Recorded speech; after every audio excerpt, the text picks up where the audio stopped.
സഹോദരങ്ങളെ, ഷെയ്ഖുൽ ഇസ്ലാം ബിൻ തൈമിയ്യ റഹിമഹുല്ലാഹ് അദ്ദേഹത്തിൻ്റെ അൽ അഖീദത്തുൽ വസിത്തിയ്യയിൽ അടുത്തതായി നമുക്ക് വായിക്കാനുള്ളത് ഈ അദ്ദേഹം ഉദ്ധരിച്ച ആയത്താണ്. വഖൗലുഹു തബാറക ഇസ്മു റബ്ബിക ദിൽ ജലാലി വൽ ഇക്റാം. തബാറക ഇസ്മു റബ്ബിക്, നിന്റെ റബ്ബിൻ്റെ നാമം അത് എല്ലാ അനുഗ്രഹങ്ങളും നിറഞ്ഞതായിരിക്കുന്നു. ദിൽ ജലാലി വൽ ഇക്റാം, ദുൽ ജലാലി വൽ ഇക്റാമായ അള്ളാഹുവിൻ്റെ. നോക്കൂ, ഈ ആയത്തിൽ തബാറക എന്ന് പറഞ്ഞിരിക്കുന്നു. സൂറത്തു റഹ്മാനിലെ ആയത്താണിത്. തബാറക എന്ന വാക്കിൻ്റെ പ്രത്യേകത, അത് അള്ളാഹുവിനെ കുറിച്ചല്ലാതെ പറയുക പാടില്ല. തബാറക, അവരെല്ലാ ഖൈറുകളും നിറഞ്ഞവനായിരിക്കുന്നു. അത് റബ്ബിന് മാത്രം യോജിക്കുന്ന ഒരു പദമാണ്. ഇസ്മ റബ്ബിക്, നിന്റെ റബ്ബിൻ്റെ നാമം. അള്ളാഹു എങ്ങനെയുള്ളവനാണ്? ദിൽ ജലാലി വൽ ഇക്റാം, അവൻ ദുൽ ജലാലി വൽ ഇക്റാമാണ്. ധാരാളം പണ്ഡിതന്മാർ ഇത് അള്ളാഹുവിൻ്റെ ഒരു പേരായി തന്നെ എണ്ണിയത് കാണാം. ദുൽ ജലാലി വൽ ഇക്റാം എന്നത്, ദുൽ ജലാലി വൽ ഇക്റാം, അതിൻ്റെ അർത്ഥം ജലാലും ഇക്റാമും ഉള്ളവൻ എന്നാണ്. ജലാലും ഇക്റാമും ഉള്ളവൻ. എന്താണ് ഈ രണ്ട് പദത്തിൻ്റെ അർത്ഥം? ജലാൽ എന്നാൽ മഹത്വം എന്നാണ് അർത്ഥം. ഇക്റാം എന്നാൽ ആദരവ്. മഹത്വവും ആദരവുമുള്ളവൻ എന്നാണ് ദുൽ ജലാലി വൽ ഇക്റാം എന്ന് പറഞ്ഞാൽ അർത്ഥം.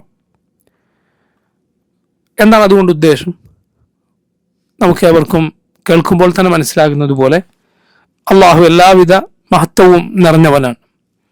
അവൻ എല്ലാ ആദരവും ഉള്ളവനാണ്.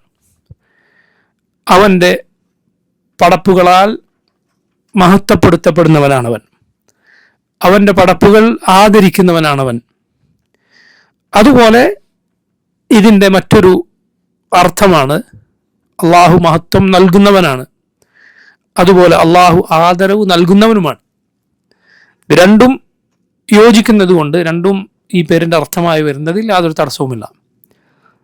ദുൽ ജലാലി വൽ ഇക്റാം. നോക്കൂ, ഇതുപോലുള്ള പേരുകൾ റബ്ബ് സുബ്ഹാനഹു വ തആലയുടെ ധാരാളം വിശേഷണങ്ങളെ ഉൾക്കൊള്ളുന്ന പേരുകളാണ്. കാരണം അള്ളാഹു ഏത് നിലക്കും അവൻ മഹത്വമുള്ളവനാണ്. അവൻ്റെ എല്ലാ പേരുകളും വിശേഷണങ്ങളും പ്രവർത്തനങ്ങളും അവൻ്റെ സൃഷ്ടിപ്പും എല്ലാം അവൻ മഹത്വങ്ങൾക്ക് അർഹനായവനാണ് എന്ന് സൂചിപ്പിക്കുന്നു. എല്ലാവിധ ആദരവിനും അർഹനായവനാണ് എന്ന് നമുക്ക് മനസ്സിലാക്കാം.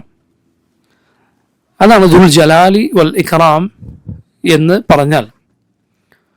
റസൂലുള്ളാഹി സ്വല്ലല്ലാഹു അലൈഹി വസല്ലം അവിടുത്തെ പല ദുആകളിലും ഈ പേര് പഠിപ്പിച്ചതായി നമുക്ക് കാണാം. റസൂലുള്ളാഹി സ്വല്ലല്ലാഹു അലൈഹി വസല്ലം ഒരാൾ ദുആ ചെയ്യുന്നതായി കേട്ടു. അല്ലാഹുമ്മ ഇന്നി അസ്അലുക ബിഅന്ന ലക്കൽ ഹംദ ലാ ഇലാഹ ഇല്ലാ അൻതൽ മന്നാനു ബദീഉസ് സമാവാതി വൽ അർദ് യാ ദൽ ജലാലി വൽ ഇക്റാം യാ ഹയ്യു യാ ഖയ്യൂം. നബി സല്ലല്ലാഹു അലൈഹി വസല്ലം പറഞ്ഞു, അദ്ദേഹം ഒരു പേര് വിളിച്ചിരിക്കുന്നു അള്ളാഹുവിൻ്റെ. അവൻ വിളിച്ചാൽ ഉത്തരം നൽകുന്ന പേരാണ് വിളിച്ചിരിക്കുന്നത്. ഈ ദുആ ചെയ്താൽ അതിനുശേഷം അള്ളാഹു എന്താണോ ചോദിക്കുന്നത് അള്ളാഹു അത് നൽകും എന്നാണ്. ആ ദുആയിൽ നമുക്ക് കാണാം യാ ദൽ ജലാലി വൽ ഇക്റാം. മറ്റൊരു ഹദീസിൽ റസൂലുള്ളാഹി സ്വല്ലല്ലാഹു അലൈഹി വസല്ലം പറഞ്ഞു, അലിദ്ദു ബിയാദൽ ജലാലി വൽ ഇക്റാം. അലിദ്ദു ബിയാദൽ ജലാലി വൽ ഇക്റാം. ആ ഹദീസിന്റെ മറ്റൊരു റിവായത്തിൽ കാണാം അലിഹു ബിയാദൽ ജലാലി വൽ ഇക്റാം എന്ന് പറഞ്ഞാൽ യാദൽ ജലാലി വൽ ഇക്റാം എന്ന് നിങ്ങൾ അള്ളാഹുവിനെ ധാരാളമായി വിളിക്കുക, ആവർത്തിച്ചു വിളിക്കുക. ഇൽഹാഹ് ഫിസ്സുആൽ എന്ന് പറഞ്ഞ ചോദ്യത്തിൽ അത് കേണു ചോദിക്കുക, പിന്നെയും പിന്നെയും ചോദിക്കുക. അങ്ങനെയുള്ള അർത്ഥം സൂചിപ്പിക്കുന്ന പദമാണ് നബി സല്ലല്ലാഹു അലൈഹി വസല്ലം പറഞ്ഞത് അലിദ്ദു. അതുപോലെ അലിഹു എന്ത് വിളിക്കാനാണ് പറഞ്ഞത്? ബിയാദൽ ജലാലി വൽ ഇക്റാം. അതുകൊണ്ട് ദുആ ചെയ്യുമ്പോൾ ഈ പേര് ധാരാളമായി വിളിക്കുക എന്നത് സുന്നത്താണ്, നബി സല്ലല്ലാഹു അലൈഹി വസല്ലം പഠിപ്പിച്ച മര്യാദയാണ്. യാ ദൽ ജലാലി വൽ ഇക്റാം, യാ ദൽ ജലാലി വൽ ഇക്റാം. അല്ലാഹു റബ്ബുൽ ആലമീൻ അവൻ എല്ലാ മഹത്വങ്ങളും എല്ലാ ആദരവുമുള്ളവനാണ്. അതുപോലെ അവൻ്റെ പടപ്പുകൾക്ക് അവരുദ്ദേശിക്കുന്നവർക്ക് ആദരവ് നൽകുന്നവനാണ് റബ്ബ് സുബ്ഹാനഹു വ തആല.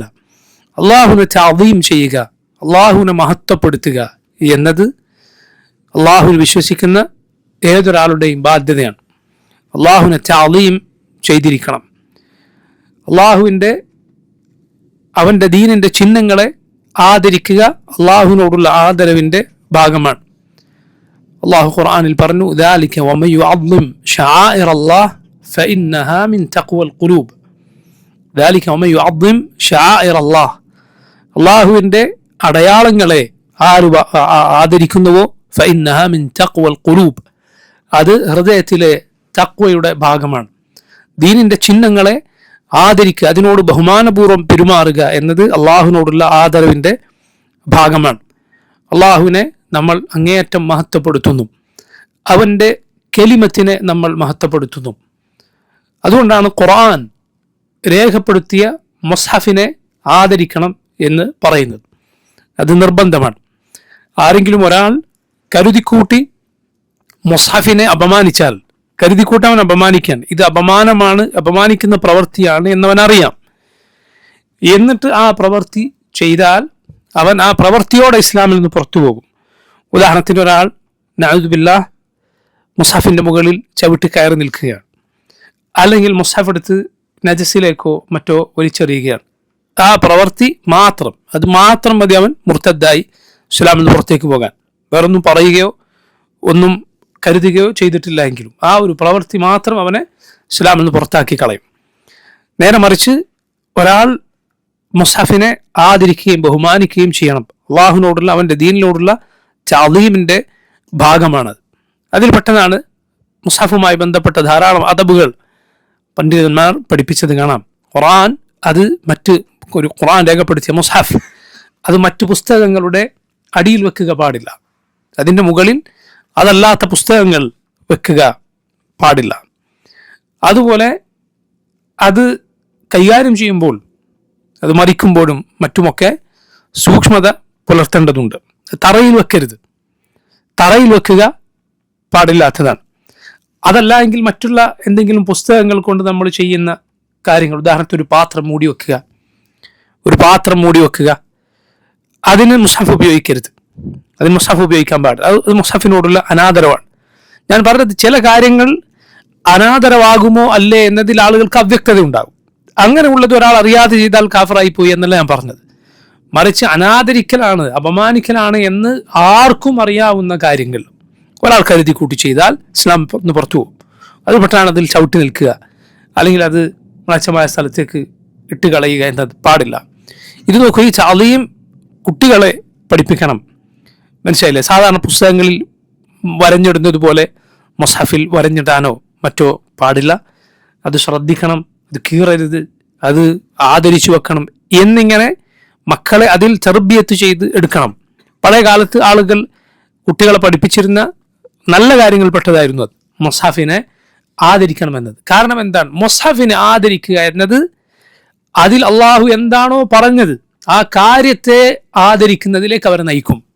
മുസ്ഹഫിനെ ആദരിച്ചാൽ അതിൽ അള്ളാഹു പറഞ്ഞ കാര്യത്തിന് നൽകേണ്ട ആദരവും അള്ളാഹുവിൻ്റെ കലാമിന് നൽകേണ്ട സ്ഥാനവും അവരെ ഉണർത്തും. അത് കാരണം ഇത് അള്ളാഹുവിൻ്റെ കലാമാണിത്, അത് രേഖപ്പെടുത്തിയതാണ് മുസ്ഹഫ്. അത് അനാദരിക്കാൻ പാടില്ല എന്ന ബോധമുണ്ടാകണം. മാത്രമല്ല, അതിനെ അനാദരിച്ച് കളയുന്ന വല്ലതും ആരെങ്കിലും ചെയ്താൽ അതിനെ അനാദരിക്കാൻ വേണ്ടി അത് കത്തിച്ച് കളയുക കുഫാറുകൾ പലരും ചെയ്യുന്ന, മുസ്ലിമീങ്ങളെ പ്രകോപിപ്പിക്കാൻ വേണ്ടി ചെയ്യുന്ന കാര്യങ്ങളിലൊന്നാണ്. അതിനെ അനാദരിക്കാൻ വേണ്ടി ചെയ്യുകയാണത്. മനസ്സിലായില്ലേ? പരസ്യമായി കത്തിച്ചു കളയുക, അതുപോലുള്ള വല്ലതും ചെയ്യുക. ഇങ്ങനെയുള്ള സംഭവങ്ങൾ കേട്ടാൽ മുസ്ലിമിന് വേദന ഉണ്ടാകണം, അതിലൊരു പ്രയാസം ഉണ്ടാകണം. ഖുർആനോട് ചെയ്യുന്ന തഅദീമിൻ്റെ ഭാഗമാണ്. റസൂലുള്ളാഹി സ്വല്ലല്ലാഹു അലൈഹി വസല്ലം അത് അനാദരിക്കപ്പെടുന്ന സ്ഥലത്തേക്ക് കൊണ്ടുപോകുന്നത് പോലും വിലക്കിയത് കാണാം. അനാദരിക്കപ്പെടുന്ന ഒരു നാട്ടിൽ ചെന്നാൽ ഖുർആൻ അനാദരിക്കപ്പെടുമെന്ന് കണ്ടാൽ അത് കൊണ്ടുപോകരുത് എന്നാണ്. അതുപോലെ അത് സ്പർശിക്കാൻ വുദൂ ഉണ്ടായിരിക്കണമെന്നാണ് സഹിഹായ ഖൗൽ. മുസ്ഹഫാണോ എന്തുവാണോ അത് സ്പർശിക്കാൻ വുദൂ ചെയ്യണം. ഖുർആനോടുള്ള ആദരവിൻ്റെ ഭാഗം കൂടിയാണ്. മുസ്ഹഫ് സ്പർശിക്കാൻ വുദൂ ചെയ്യണം. അതേസമയം ഹഫ്ളിൽ നിന്നൊരാൾ പാരായണം ചെയ്യുകയാണ്, മനപ്പാഠം പാരായണം ചെയ്യുകയാണ്, വുദൂ നിർബന്ധമില്ല. അതുപോലെ മൊബൈൽ ഫോണിലോ മറ്റോ പാരായണം ചെയ്യുകയാണ്, വുദൂ നിർബന്ധമില്ല. അതുപോലെ ഖുർആനും അതല്ലാത്തതും രേഖപ്പെടുത്തിയ കിതാബാണ്. ഉദാഹരണത്തിന് തഫ്സീറാണ്, ഖുർആനിൻ്റെ അർത്ഥം അതിലുണ്ട്. അപ്പോൾ സ്വാഭാവികമായും ഖുർആനിലെ ആയത്തുകളെക്കാൾ അതിൻ്റെ അർത്ഥം കൊടുത്തിട്ടുണ്ടാവും. അർത്ഥം മുസ്ഹഫിൻ്റെ പദങ്ങളെക്കാൾ കൂടുതൽ വന്നു. അതോടെ അത് പിന്നെ മുസ്ഹഫിൻ്റെ ഹുക്കും, മുസ്ഹഫിൻ്റെ വിധികൾക്ക് അതിന് ബാധകമാവുകയില്ല. അതുകൊണ്ട് തന്നെ അത് എടുക്കാൻ ഒരാൾക്ക് വുദൂ വേണ്ടതില്ല. മുസ്ഹഫാണോ വുദൂ വേണം. സല്ലല്ലാഹു അലൈഹി വസല്ലം ഹദീസിൽ അവിടുന്ന് ചില നാടുകളിലേക്ക് എഴുതാൻ പറഞ്ഞതായി കാണാം. അല്ലാ യമസ്സൽ ഖുർആന ഇല്ലാ താഹിർ, അല്ലാ യമസ്സൽ ഖുർആന ഇല്ലാ താഹിർ, ശുദ്ധിയിലല്ലാതെ മുസ്ഹഫ് സ്പർശിക്കരുത് എന്ന് നബി സല്ലല്ലാഹു അലൈഹി വസല്ലം എഴുതി അയക്കാൻ കൽപ്പിച്ചത് കാണാം. അപ്പോൾ നോക്കത് മുസ്ഹഫിനെ ആദരിക്കുന്നതിൻ്റെ ഭാഗമാണ്. അതുപോലെ ദീനിൻ്റെ ഷാർ, മസ്ജിദുകൾ, അള്ളാഹുവിൻ്റെ മസ്ജിദുകൾ, അതിനോട് ആദരവ് പുലർത്തുക, നബി സല്ലല്ലാഹു അലൈഹി വസല്ലം ഹദീസുകളോട് ആദരവ് പുലർത്തുക, ഇങ്ങനെ ദീനിൻ്റെ ചിഹ്നങ്ങളോട് ആദരവ് പുലർത്തുക. അള്ളാഹുവിൻ്റെ റസൂൽ സല്ലല്ലാഹു അലൈഹി വസല്ലമയെ കുറിച്ച് ബഹുമാനപുരസരമല്ലാതെ സംസാരിക്കാനോ പറയാനോ പാടില്ല. മുഹമ്മദ് സല്ലല്ലാഹു അലൈഹി വസല്ലമയെ കുറിച്ച് അങ്ങേയറ്റത്തെ ബഹുമാനം മനസ്സിലുണ്ടായിരിക്കണം. ഇതെല്ലാം അള്ളാഹുവിനെ തഅലീം ചെയ്യുന്നതിൻ്റെ, അവനെ മഹത്വപ്പെടുത്തുന്നതിൻ്റെ ഭാഗമാണ്. അള്ളാഹു ആദരിച്ചതിനെ ആദരിക്കുക എന്നത്. അള്ളാഹുവിൻ്റെ ഹറമുകളെ ആദരിക്കുക, അള്ളാഹുവിൻ്റെ ഹറമുകളെ ആദരിക്കുക. മക്കയും മദീനയും പ്രത്യേകിച്ച് അതിൽ ഹറം, അതിൽ അള്ളാഹു ഹറമായി നിശ്ചയിച്ച പ്രദേശത്തെ ആദരിക്കുക നിർബന്ധമാണ്. അവിടെ തെറ്റ് ചെയ്യുന്നത് പുറത്ത് തെറ്റ് ചെയ്യുന്നത് പോലെയല്ല. അള്ളാഹു പറഞ്ഞത് വമൻ യുരിദ് ഫീഹി ബിഇൽഹാദിൻ ബിദുൽമിൻ നുദിഖുഹു മിൻ അദാബിൻ അലീം.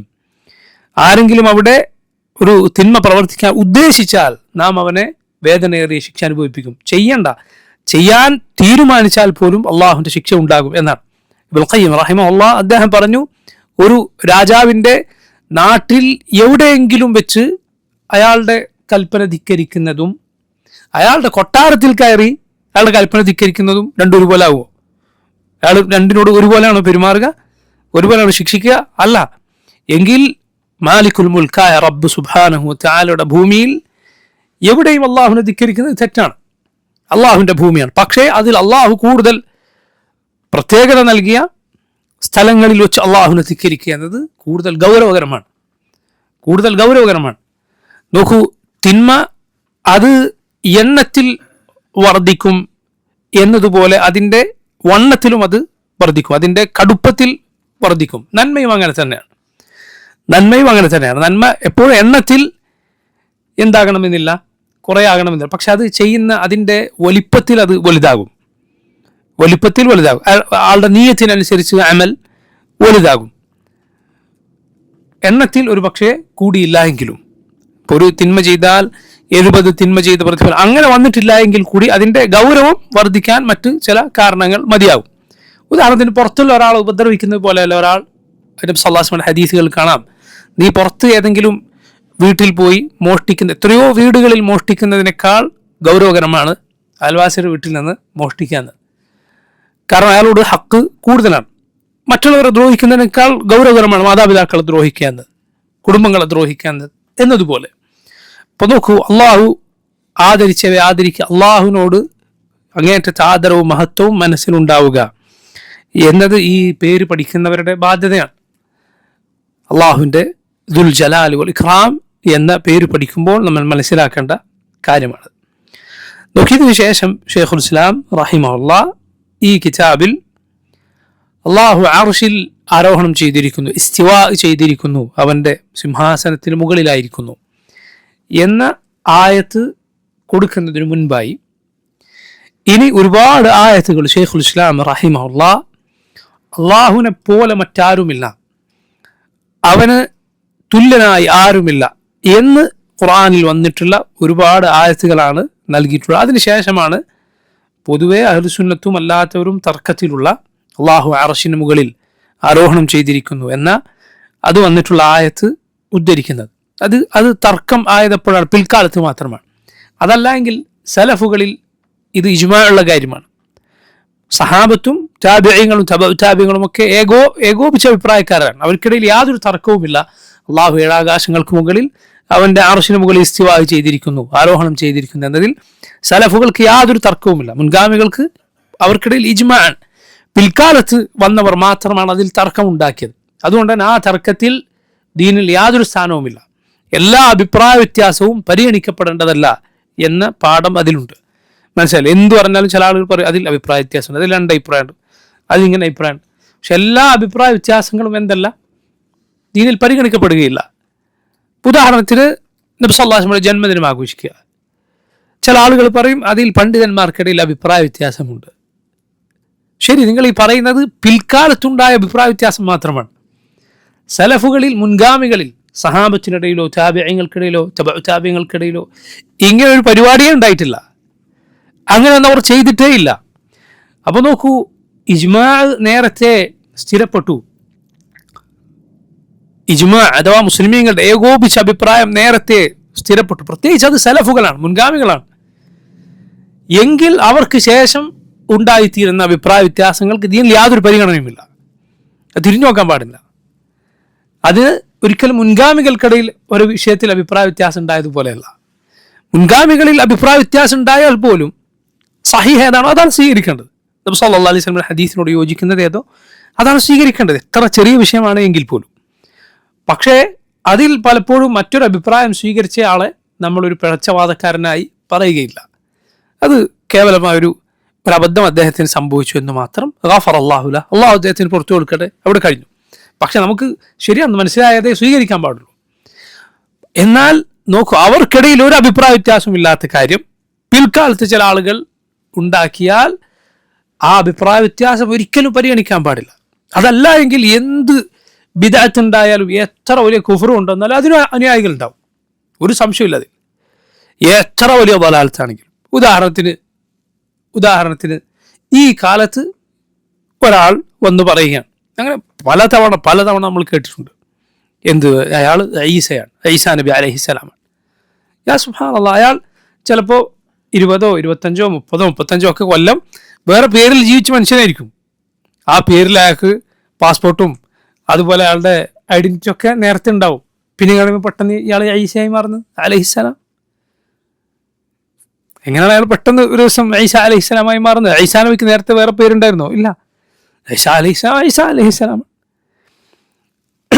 അവസാന കാലത്ത് ദിമഷ്കിൽ ആ മസ്ജിദിന്റെ മിനാരത്തിന് മുകളിൽ 2 മലക്കുകളുടെ ചുമലുകളിൽ കൈവച്ച് ഈസാ അലൈഹിസ്സലാം ഇറങ്ങി വരും. റസൂലുള്ളാഹി സ്വല്ലല്ലാഹു അലൈഹി വസല്ലം പറഞ്ഞതാണ്. മുസ്ലിമീങ്ങൾ തിരിച്ചറിയും. പക്ഷേ എത്രയോ ആളുകൾ ഈസാ നബിയാണെന്ന് അവകാശപ്പെട്ടു വന്നിട്ടുണ്ട്, മഹ്ദിയാണെന്ന് അവകാശപ്പെട്ടു വന്നിട്ടുണ്ട്. പണ്ടുകാലം മുതലേ വന്നിട്ടുണ്ട്, പണ്ടുകാലം മുതലേ അവകാശപ്പെട്ടു വന്നിട്ടുണ്ട്. പക്ഷെ ഇങ്ങനെ എന്ത് നബി അതിനേക്കാൾ വലുതാണ് നബിയാണെന്ന് പറഞ്ഞു വരിക. അവർക്ക് അനുയായികൾ ഉണ്ടായിട്ടുണ്ട്. സുബ്ഹാനല്ലാഹ്, ഇവിടെ യമാമയിൽ ആധുനിക കാലത്തെ റിയാദിനടുത്ത പ്രദേശമാണ് യമാമ. അവിടെയാണ് ആര് പ്രത്യക്ഷപ്പെട്ടത്? മുസൈലിമ അൽ കദ്ദാബ്. ലാ ഇലാഹ ഇല്ലല്ലാഹ്. അവന്റെ അനുയായികൾ എന്നാൽ മുസ്ലിം ഉമ്മത്തിന് വലിയ ഭീഷണിയായ രൂപത്തിൽ അത്ര അനുയായികൾ ഉണ്ടായിരുന്നു. അതുകൊണ്ടാണ് അവനുമായുള്ള യുദ്ധത്തിൽ ഒരുപാട് ഖുർആൻ മനഃപ്പാഠമാക്കിയ സഹാബിമാർ ഷഹീദുകളായി പോയിട്ടുണ്ട്. മുസ്ലിമീങ്ങൾ അവനുമായി ചെയ്ത യുദ്ധത്തിൽ മുസ്ലിമീങ്ങൾക്ക് വലിയ നഷ്ടങ്ങളുണ്ടായി.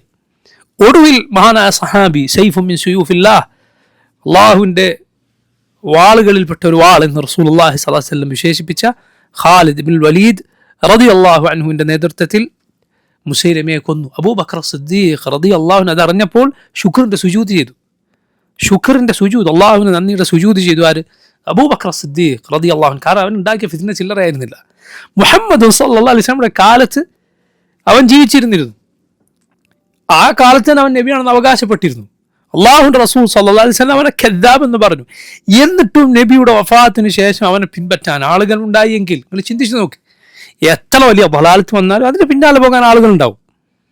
എത്ര വലിയ ബലാലത്ത് പറഞ്ഞ മസീഹുദ് ദജ്ജാൽ അവസാന കാലത്ത് വന്നാൽ എത്ര ആളുകളാണ് അവൻ്റെ പിന്നാലെ പോവുക? റബ്ബാണെന്നാണ് അവൻ അവകാശപ്പെടുക.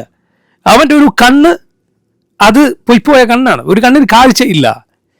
സ്വന്തം മുഖത്ത് എല്ലാവർക്കും കാണാവുന്ന രൂപത്തിൽ കണ്ണ് കേടായിട്ട് അവൻ അത് ശരിയാക്കാൻ പറ്റുന്നില്ല. ഇതാളുകളൊക്കെ കാണുന്നുണ്ട്. പക്ഷെ എന്നിട്ട് അതുപോലും ചിന്തിക്കാതെ ആളുകൾ അവൻ്റെ പിന്നാലെ കൂടും. പണ്ഡിതന്മാർ പറഞ്ഞത് എത്ര സത്യമാണ്. ഒരാൾ വഴികേടിൽ വലാലത്തിൽ അകപ്പെട്ടു എന്നതിനെക്കുറിച്ച് നീ അത്ഭുതപ്പെടണ്ട. ഈ ആളുകളൊക്കെ എങ്ങനെ വഴിതെറ്റിപ്പോയി എന്നതിൽ നീ അത്ഭുതപ്പെടണ്ട. ഹിദായത്തിലായവർ എങ്ങനെ ഹിദായത്ത് കിട്ടി അതിലാണ് നീ അത്ഭുതപ്പെടേണ്ടത്. എങ്ങനെ ജനങ്ങൾ നന്നായി എന്നുള്ളതിനാണ് നീ അത്ഭുതപ്പെടേണ്ടത്. കാരണം വലാലത്തിൽ ആളുകൾ അകപ്പെടുക എന്നത് അത്രയും വ്യാപകമായ ഒരു കാര്യമാണ്. ഹിദായത്താണ് അസീസായ അള്ളാഹുവിൻ്റെ വലിയ തൗഫീഖ് കൊണ്ട് ലഭിക്കുന്ന കാര്യം. വലാലത്ത് മനുഷ്യൻ്റെ അവസ്ഥ അങ്ങനെ തന്നെ. അവൻ ബലൂമും ജഹൂലുമാണ്. അള്ളാഹു പറഞ്ഞതുപോലെ മനുഷ്യൻ അവൻ ബലൂമാണ്, അവൻ അക്രമമാണ് അവൻ്റെ സ്വഭാവം. ജഹൂലാണ്, വിവരക്കേടാണ് അവൻ്റെ സ്വഭാവം. ഇത് രണ്ടിൻ്റെ മറുവശം എന്താണ്? ഇൽമാണ്, അറിവും അതുപോലെ നീതിയുമാണ്. അറിവും നീതിയുമാണ് അതിൻ്റെ മറുവശം. മനസ്സിലല്ലേ? അതുകൊണ്ടാണ് നബിമാർ വന്നിട്ട് എന്തു പഠിപ്പിച്ചത്? യുഅല്ലിമുഹുൽ കിതാബ വൽ ഹിക്മ, കിതാബും ഹിക്മത്തും പഠിപ്പിച്ചത്. ആ കിതാബ്, അതിലെ ഇൽമ്, അത് ആണ് അവനെ ജഹലിൽ നിന്ന് രക്ഷപ്പെടുത്തുന്നത്. ആ ഹിക്മത്ത് ഓരോന്നും അതിൻ്റെ സ്ഥാനത്ത് വെക്കുക, അതാണ് അവനെ ദുൽമിൽ നിന്ന് രക്ഷപ്പെടുത്തുന്നത്. അല്ലെങ്കിൽ മനുഷ്യന്റെ അവസ്ഥ ഇതാണ്. അള്ളാഹു പറഞ്ഞതുപോലെ ഇന്ന അറദ്നൽ അമാനത അല സമാവാതി വൽ അർദി വൽ ജിബാലി ഫഅബൈന അൻ യഹ്മിൽനഹ വഅഷ്ഫഖ്ന മിൻഹ വഹമലഹ അൽ ഇൻസാൻ ഇന്നഹു കാന ളലൂമൻ ജഹൂല. ഈ അമാനത്ത് നാം ആകാശങ്ങളെ, പർവ്വതങ്ങളെ, ഭൂമിയൊക്കെ കാണിച്ചു കൊടുത്ത് ഏറ്റെടുക്കാൻ അവരൊന്നും ഏറ്റെടുക്കാൻ തയ്യാറായില്ല. മനുഷ്യൻ അത് ഏറ്റെടുത്തു. പക്ഷെ അവൻ ളലൂമും ജഹൂലുമാണ് എന്ന് അള്ളാഹു പറയുകയുണ്ടായി. അവൻ അക്രമിയും വിവരം കെട്ടവനുമാണ്. അതാണ് മനുഷ്യന്റെ സ്വഭാവം, അള്ളാഹു കാത്തില്ല എങ്കിൽ. അതുകൊണ്ട് ഏത് വിവരക്കേടിനും ആളുകൾ, ഏത് വഴികേടിനും അത് പിൻപറ്റാൻ ഉണ്ടാവും. സ്വാഭാവിക അഭിപ്രായ വ്യത്യാസം ഉണ്ടാവും. കുറേ ആളുകൾ അതിൻ്റെ ആളുകളായിട്ടുണ്ടാവും. ഇല്ല, അതൊന്നും അത് സത്യമാണെന്നതിൻ്റെ തെളിവല്ല. ഖുർആനും സുന്നത്തും ആണ് നമ്മുടെ മുന്നിലുള്ള തെളിവ്. റസൂലുള്ളാഹി സ്വല്ലല്ലാഹു അലൈഹി വസല്ലം പറഞ്ഞു, ഖദ് തറക്തുകും അലൽ ബൈദാ, ഞാൻ നിങ്ങളെ വിട്ടേച്ചു പോകുന്നത് വെളുവെളുത്തൊരു മാർഗത്തിനാണ്. ലൈലുഹ കനഹാരിഹ, അതിൻ്റെ രാത്രി പോലും പകൽ പോലെ വെട്ടിത്തിളങ്ങുന്നതാണ്. ലാ യസീഗു അൻഹ ബഅദി ഇല്ലാ ഹാലിക്, നശിച്ചവനല്ലാതെ എനിക്ക് ശേഷം അതിൽ നിന്ന് വഴിതെറ്റി പോവുകയില്ല. അതുകൊണ്ട് റസൂലുള്ളാഹി സ്വല്ലല്ലാഹു അലൈഹി വസല്ലമയുടെ വഴിയേതോ, സഹാബത്തിന്റെ വഴിയേതോ, അതുമായി തട്ടിച്ചു നോക്കുക. എങ്കിലാണ് നമുക്ക് തിരിച്ചറിയാൻ സാധിക്കുക. അത് എല്ലാ കാലത്തും നമ്മൾ ശ്രദ്ധിക്കേണ്ട കാര്യമാണ്. പിൽക്കാലത്തുണ്ടായ മുൻഗാമികളുടെ ഇജ്മാ കഴിഞ്ഞ്, അവരുടെ ഏകാഭിപ്രായം കഴിഞ്ഞ് പിന്നീടുണ്ടായ ഒരു അഭിപ്രായ വ്യത്യാസത്തിനും അതിന് ദീനിൽ സ്ഥാനമില്ല. അവർ അതിൽ ഇജ്മായിലാണ്, അവർ ഏകോപിച്ച അഭിപ്രായക്കാരാണ്. അതിൽ ഒരു ഭിന്ന സ്വരം ഉണ്ടായിട്ടില്ല. പിന്നെ പിൽക്കാലത്തെ അഭിപ്രായ വ്യത്യാസം അതാരാകട്ടെ, അത് പറഞ്ഞിട്ട് വന്നാൽ യാതൊരു കാര്യവുമില്ല. അള്ളാഹുവിൻ്റെ അർശിൽ അവൻ ഇസ്തിവാ ചെയ്തിരിക്കുന്നു എന്നതിൽ മുൻഗാമികൾക്കൊരു തർക്കവുമില്ല. എന്നല്ല, അത് വിശ്വസിക്കാത്തവനെ അവർ കാഫറുകളുടെ കൂട്ടത്തിലാണ് എണ്ണിയത്. അള്ളാഹു 7 ആകാശങ്ങൾക്ക് മുകളിൽ അവൻ്റെ അർശിൽ ഇസ്തിവാ ചെയ്തിരിക്കുന്നു എന്നതിനെ നിഷേധിച്ചാൽ മുൻഗാമികൾ അവൻ ഇസ്ലാം എന്ന് പുറത്തായിട്ടാണ് എണ്ണിയിരുന്നത്. വധശിക്ഷയ്ക്ക് വിധിച്ചിരുന്നു മുൻഗാമികൾ. ലാ ഇലാഹ ഇല്ലല്ലാഹ്. അപ്പോൾ നോക്കൂ, ആ ഭാഗം വരുന്നതിന് മുമ്പ് ഷെയ്ഖുൽ ഇസ്ലാം ഇവിടെ അള്ളാഹു ഏകനാണ്, അവന് തുല്യനായി യാതൊന്നുമില്ല, ആരുമില്ല എന്ന് വന്നിട്ടുള്ള ആയത്തുകളാണ് ഉദ്ധരിച്ചിട്ടുള്ളത്. അതിലൊരു പാഠം എന്താണ്? അള്ളാഹുവിൻ്റെ ഏത് സിഫത്ത്, ഏത് വിശേഷണം നമ്മൾ വിശ്വസിക്കുന്നുണ്ടോ, ഖുർആൻ സുന്നത്തിന് വിശ്വസിക്കുന്നുണ്ടോ, അതിലൊക്കെ നമ്മുടെ അഖീദ എന്താണ്? ഇതൊന്നും ഒരു പടപ്പിനെയും പോലെയല്ല, അള്ളാഹുവിന് മാത്രം യോജിച്ചതാണ്. നോക്കൂ, ആദ്യത്തെ ആയത്ത് ഇതാണ്, സൂറത്തു മറിയമിലെ ആയത്ത്, സൂറത്തു മറിയമിലെ 65-ാമത്തെ ആയത്ത്. ഫഅബ്ദുഹു വസ്തബിർ ലിഇബാദതിഹി ഹൽ തഅലമു ലഹു സമീയ എന്നതാണ്. ഈ ആയത്തിന്റെ ഒരു ഭാഗം മാത്രമാണത്. അതിന്റെ മുന്നേ ഉള്ളത് എന്താണ്? റബ്ബിസ് സമാവാതി വൽ അർദി വമാ ബൈനഹുമാ ഫഅബ്ദുഹു വസ്തബിർ ലിഇബാദതിഹി ഹൽ തഅലമു ലഹു സമീയ. സൂറത്തു മറിയമിലെ ഈ ആയത്തിന്റെ പ്രത്യേകതയാണ്, ഈ ആയത്ത് 3 തൗഹീദും ഉൾക്കൊള്ളുന്ന ആയത്താണ് എന്നത്. തൗഹീദിന്റെ 3 ഇനങ്ങളും ഈ ആയത്തിലുണ്ട്. ഏതൊക്കെയാണ് തൗഹീദിന്റെ 3 ഇനങ്ങൾ? ഒന്ന് തൗഹീദുർ റുബൂബിയ്യ, അള്ളാഹു അവനാണ് റബ്ബ് എന്ന വിശ്വാസം. അവനാണ് റബ്ബ് എന്ന് പറഞ്ഞാൽ അവനാണ് സൃഷ്ടിച്ചത്, ജീവിപ്പിക്കുന്നത്, മരിപ്പിക്കുന്നത്, മഴ പെയ്യിപ്പിക്കുന്നത്, നിയന്ത്രിക്കുന്നത്, ഉപകാരോപദ്രവങ്ങൾ വരുത്തുന്നത്. ഇങ്ങനെ അള്ളാഹുവിൻ്റെ പ്രവർത്തനങ്ങളിൽ അവൻ ഏകനാണ് എന്ന വിശ്വാസമാണ് തൗഹീദ് അർ-റുബൂബിയ്യ. മറ്റൊരു രൂപത്തിൽ പറഞ്ഞാൽ അള്ളാഹുവിൻ്റെ പ്രവർത്തനങ്ങൾ അവൻ ഏകനാണ്. അതൊക്കെ അവൻ മാത്രമാണ് ചെയ്യുന്നത്. സൃഷ്ടിക്കുന്നത്, നിയന്ത്രിക്കുന്നത്, ജീവിപ്പിക്കുന്നത്, മരിപ്പിക്കുന്നത്, മഴ പെയ്യ്ക്കുന്നത്, ഉപകാരോപദ്രവങ്ങൾ വരുത്തുന്നത്, അതിൽ അവൻ ഏകനാണ്. വേറൊരു രൂപത്തിൽ പറഞ്ഞാൽ ഇത് ഇൽമിയായ തൗഹീദാണ്. ഇത് മുഴുവൻ നമ്മൾ പഠിക്കേണ്ട, മനസ്സിലാക്കി വെക്കേണ്ട തൗഹീദാണ്, തൗഹീദുർ റുബൂബിയ്യ. രണ്ടാമത്തേത് തൗഹീദുൽ ഉലൂഹിയ്യ, വേറൊരു പേരിൽ അറിയപ്പെടുന്നത് തൗഹീദുൽ ഇബാദ. തൗഹീദുൽ ഉലൂഹിയ്യ എന്നും പറയാം, അതുപോലെ തൗഹീദുൽ ഇബാദ. ഇബാദത്ത് അള്ളാഹുവിന് മാത്രമേ പാടുള്ളൂ. ഇത് നോക്കൂ, പടപ്പുകളുടെ പ്രവർത്തനങ്ങളിലെ തൗഹീദാണ്. പടപ്പുകൾ അവരുടെ പ്രവർത്തനങ്ങളിൽ അള്ളാഹുവിന് മാത്രമേ ഇബാദത്തുകൾ ചെയ്യാവൂ. തൗഹീദുർ റുബൂബിയ്യത്തോ അള്ളാഹുവിൻ്റെ പ്രവർത്തനങ്ങളിലെ തൗഹീദാണ്. ഇബാദത്തിൻ്റെ ഏതംശവും, ദുആഓ ബലിയറുക്കലോ പോലുള്ള ഏത് ഇബാദത്ത്, സുജൂദോ റുകൂഅോ, അത് അള്ളാഹുവിന് മാത്രമേ പാടുള്ളൂ. ഇതാണ് തൗഹീദു അൽ ഇബാദ അല്ലെങ്കിൽ തൗഹീദുൽ ഉലൂഹിയ്യ. ഇതായിരുന്നു അള്ളാഹുവിൻ്റെ നബിമാരും അവരുടെ എതിരാളികളും തമ്മിലുള്ള തർക്കം. മാത്രമല്ല ഏറ്റവും പ്രധാനപ്പെട്ടത് ഇതാണ്. അതുകൊണ്ടാണ് നോക്കൂ, അള്ളാഹുവിൻ്റെ റബ്ബ് എന്ന പേരിനേക്കാൾ ശ്രേഷ്ഠമായ പേര് ഏതാണ്? അള്ളാഹ് എന്ന പേരാണ്. കാരണം അള്ളാഹ് എന്ന പേരിലെ അർത്ഥം എന്താണ്? അൽ ഇലാഹ്, യഥാർത്ഥ ആരാധനക്കർഹൻ. അതാണ് ഷെയ്ഖുൽ ഇസ്ലാം റഹിമഹുല്ലാഹ് അദ്ദേഹം മജ്മൂഉ ഫതാവയിൽ തുടക്കത്തിൽ തന്നെ പറഞ്ഞു, അള്ളാഹു റബ്ബുൽ ആലമീൻ, അവൻ നിന്റെ റബ്ബാണ്. അത് നിനക്ക് ബോധ്യപ്പെടണം, അത് നീ അംഗീകരിക്കണം. ആ നിലക്ക് നീ അള്ളാഹുവിനെ ഇബാദത്ത് ചെയ്യണം.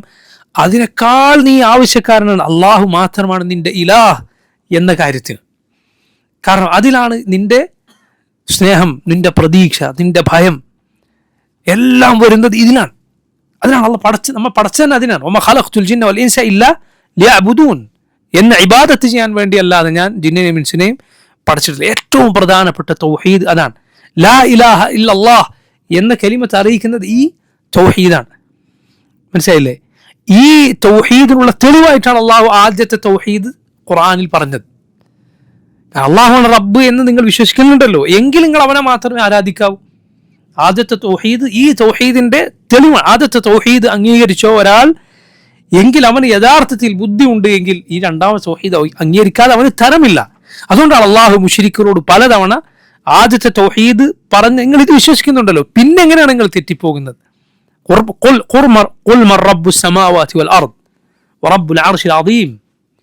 ആരാണ് ആകാശങ്ങളുടെയും ഭൂമിയുടെയും മഹത്തായ അർശിന്റെയും റബ്ബ്?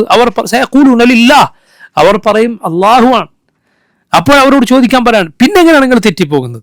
സുബ്ഹാനല്ലാഹ്. ആ തൗഹീദ് കൊണ്ട് ഈ തൗഹീദ് സ്ഥാപിക്കുകയാണ്. ഇതാണ് തൗഹീദു അൽ ഉലൂഹിയ്യ.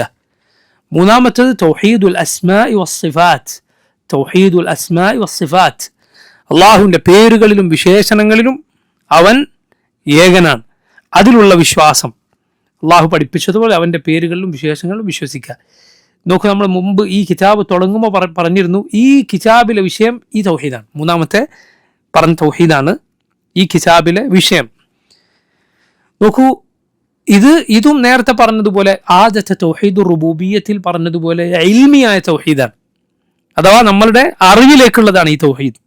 തൗഹീദുൽ ഇബാദത്തോ അത് അമലിയായ തൗഹീദാണ്, നമ്മുടെ പ്രവർത്തനങ്ങളിൽ വരേണ്ട തൗഹീദാണ്. അതുകൊണ്ട് ചില പണ്ഡിതന്മാർ മുൻഗാമികളിൽ തന്നെ ഈ തൗഹീദുർ റുബൂബിയ്യത്തും മൂന്നാമത്തെ തൗഹീദുൽ അസ്മാ വസ്സിഫാത്തും, ഒന്നാമത്തെ തൗഹീദുർ റുബൂബിയ്യത്തും മൂന്നാമത്തെ തൗഹീദുൽ അസ്മാ വസ്സിഫാത്തും ഒറ്റൊരു പേരിൽ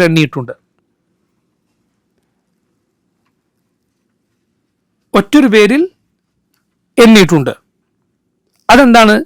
അള്ളാഹുവിനെ അറിയേണ്ട, മനസ്സിലാക്കേണ്ട തൗഹീദ്, തൗഹീദുൽ മഅരിഫത്തി വൽ ഇസ്ബാത്ത്. തൗഹീദുൽ മഅരിഫത്തി വൽ ഇസ്ബാത്ത്, അള്ളാഹുവിനെ കുറിച്ച് അറിയുക, എന്നിട്ട് വിശ്വസിക്കേണ്ട കാര്യങ്ങൾ വിശ്വസിക്കുക, സ്ഥിരീകരിക്കേണ്ട ഒക്കെ സ്ഥിരീകരിക്കുക. അങ്ങനെ ഒരു തൗഹീദിൽ എന്തെണ്ണി? ഈ രണ്ടും എണ്ണി, തൗഹീദുർ റുബൂബിയ്യത്തും തൗഹീദുൽ അസ്മാ വസ്സിഫാത്ത്. കാരണം എന്താ? രണ്ടും അറിയാനും മനസ്സിലാക്കാനുള്ളതാണ്. അള്ളാഹുവിൻ്റെ പേരുകൾ, അവൻ്റെ പ്രവർത്തനങ്ങൾ, അതിൽ അവൻ ഏകനാണ്, അവൻ്റെ വിശേഷണങ്ങൾ, അതിലെണ്ണി തൗഹീദുൽ മഅരിഫത്തി വൽ ഇസ്ബാത്ത്. എന്നിട്ട് തൗഹീദുൽ ഇബാദത്തിനെ വേറെ തന്നെ എണ്ണി, അതിനവർ തൗഹീദുൽ ഖസ്ദി വൽ ഇറാദ എന്ന് പറഞ്ഞത് കാണാം. തൗഹീദുൽ ഖസ്ദി വൽ ഇറാദ, അഥവാ നമ്മൾ ചെയ്യേണ്ട, നമ്മൾ പ്രവർത്തിക്കേണ്ട തൗഹീദ് എന്ന നിലക്ക്. നിങ്ങൾ നോക്കൂ, നമ്മൾ മുമ്പ് പഠിച്ചിട്ടുള്ളതുപോലെ ഖുർആനിൽ നമ്മൾ ആവർത്തിച്ചു വന്ന 2 സൂറത്തുകളിലുള്ളത് ഈ 2 രൂപത്തിലാണ്. ഒന്ന് ഖുൽ ഹുവല്ലാഹു അഹദ്, ഒന്ന് ഖുൽ യാ അയ്യുഹൽ കാഫിറൂൻ. ഈ 2 സൂറത്തുകൾ എത്ര തവണ നമ്മൾ ആവർത്തിച്ചു വന്നത്? ഖുൽ ഹുവല്ലാഹു അഹദിലുള്ളത് തൗഹീദുൽ ഇൽമിയാണ്, പഠിക്കേണ്ട മനസ്സിലാക്കേണ്ട തൗഹീദാണ്. അല്ലാഹു ഏകനാണ്, സമതാണ്, അവന് ആശ്രയമായി അവനൊരാളുടെയും ആശ്രയം ആവശ്യമില്ല. അവൻ ഒരു സന്താനത്തെ ജനിപ്പിച്ചിട്ടില്ല, അവൻ ജനിച്ചുണ്ടായവനുമല്ല, അവനെപ്പോലെ ആരുമില്ല. ഇതെല്ലാം അറിയേണ്ട മനസ്സിലാക്കേണ്ട തൗഹീദാണ്. അതിൽ വന്നത് തൗഹീദ് റുബൂബിയ്യത്തും തൗഹീദ് അസ്മാഇ വസിഫാത്തുമാണ്. അല്ലാഹു റബ്ബാണെന്നതും അവന്റെ പേരുകളും വിശേഷണങ്ങളുമാണ്. എന്നാൽ ഖുൽ യാ അയ്യുഹൽ കാഫിറൂൻ എടുത്തു നോക്കി, അതിലുള്ളത് ഏത് തൗഹീദാണ്? തൗഹീദുൽ ഇബാദ, തൗഹീദുൽ ഉലൂഹിയ്യ, അല്ലെങ്കിൽ തൗഹീദുൽ അമലി, പ്രവർത്തനങ്ങളിൽ വരേണ്ട തൗഹീദ്. ഇബാദത്ത് അല്ലാഹ്ക്ക് മാത്രം, അല്ലാഹുക്ക് അല്ലാതെ ആരാധനയില്ല. നിങ്ങൾ നോക്കി, ഈ 2 തൗഹീദ് എടുത്താൽ കൂടുതൽ ആളുകൾ തെറ്റിപ്പോയത് ഏത് തൗഹീദിനാണ്? തൗഹീദുൽ ഇബാദത്തിനാണ്. അതുകൊണ്ട് നോക്കൂ, ശൈഖുൽ ഇസ്ലാം പറഞ്ഞു റഹിമഹുല്ലാഹ്, ഖുൽ ഹുവല്ലാഹു അഹദ് വളരെ ചുരുക്കിയിട്ടാണ്. എന്നാൽ ഖുൽ യാ അയ്യുഹൽ കാഫിറൂൻ ആവർത്തിച്ചിട്ടാണ്.